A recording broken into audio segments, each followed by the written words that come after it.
श्री हनुमान जी कलयुग के जागृत देवता हैं और श्री हनुमान जी जितने शक्तिशाली हैं उतने ही रहस्यमयी हैं। श्री हनुमान जी को रहस्यमयी देवता माना जाता है।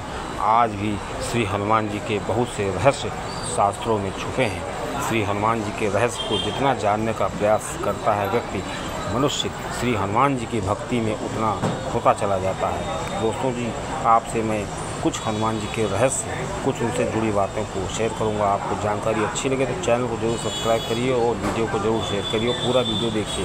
दोस्तों, श्री हनुमान जी आज भी बताया जाता है कि धरती पर रहते हैं, क्योंकि श्री राम जी ने इनको अमर होने का वरदान दिया था।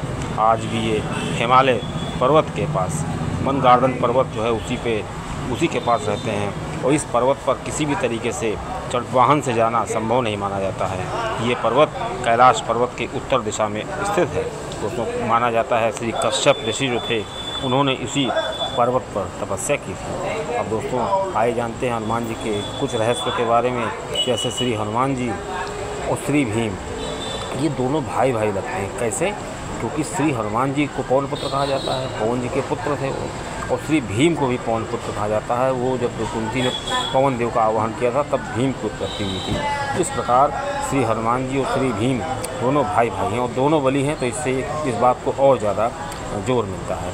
दोस्तों आपको बता दें, श्री हनुमान जी श्री राम जी के परम भक्त हैं, इसमें कोई दोहराई नहीं है। लेकिन एक बार श्री हनुमान जी का राम से युद्ध भी हुआ था, क्योंकि वो जो युद्ध हुआ था उस युद्ध बड़ा अजीब युद्ध था। उसमें श्री राम जी ने जब श्री हनुमान जी पर तीर चलाए तो श्री हनुमान जी राम राम करते रहे और श्री राम जी ने ही वरदान दिया था श्री हनुमान जी को कि अगर तुम किसी भक्त की रक्षा करोगे तो उसका कोई बाल भी बांका नहीं कर सकता है। दोस्तों, इस प्रकार श्री राम जी के जितने तीर वो चला रहे थे उतने तीर बार बार विफल हो जाते थे। इस प्रकार श्री हनुमान जी ने एक भक्त की रक्षा की थी, जो काशी नरेश थे उनकी रक्षा की थी।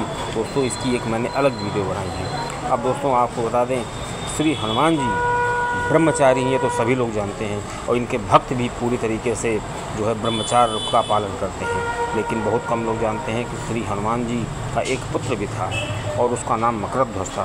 अब दोस्तों आइए जानते हैं कैसे इनका एक पुत्र हुआ।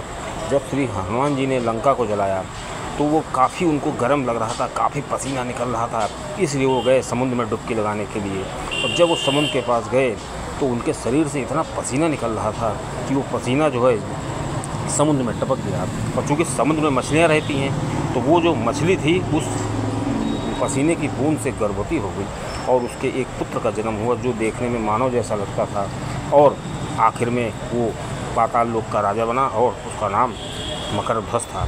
और दोस्तों, इसी प्रकार शिव पुराण में भी वर्णन मिलता है कि श्री हनुमान जी इतने बलि क्यों थे, इतने रहस्यमय क्यों थे, क्योंकि हर देवता से उनको लगभग वरदान मिला था। शिव जी ने उनको इतना वरदान दिया था कि अपने तेज का 100वां हिस्सा मैं तुमको दे रहा हूँ। इसलिए श्री हनुमान जी बहुत तेजस्वी हैं और इनके भक्त भी बहुत तेजस्वी होते हैं। दोस्तों, इसी प्रकार यमराज जी ने उनसे कहा था, इस प्रकार वरदान दिया कि आज से तुम मुक्त हो, हमारी आज़ाद से कोई भी यमराज किसी भी तरह से तुमको ले नहीं जा सकता। दोस्तों, श्री कुबेर जी ने उनको वरदान दिया था कि तुमको कोई हरा नहीं सकता है और तुम अजय हो, किसी भी तरीके से तुम हार नहीं सकते हो। और दोस्तों, श्री शिव जी ने बहुत विचित्र वरदान दिया था कि किसी भी अस्त्र शस्त्र से तुम्हारा वध नहीं कर सकता है कोई अस्त्र, सारे अस्त्र शस्त्र जो है तुम्हारे आसपास आके विफल हो जाएंगे। दोस्तों, इसी प्रकार सभी देवताओं ने उनको वरदान दिए और वरुण देवता ने भी वरदान दिया था।